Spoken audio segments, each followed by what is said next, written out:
मेरे बहनों, मेरे भाइयों, यीशु हमारे लिए जी उठा है। यीशु हमारे लिए जी उठा है। किसके लिए? मेरे और आपके लिए जी उठा है। और यीशु हमारे लिए इसलिए जी उठा ताकि वो हमारे गुनाह माफ कर सके।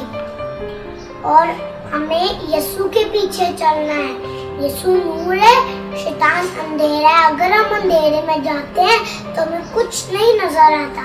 हमें नूर की तरफ जाना है। हम नूर की तरफ जाएंगे तो हमें रोशनी दिखेगी, हमें यीशु दिखेगा। खुदा आप सबको बरकत दे। आमीन।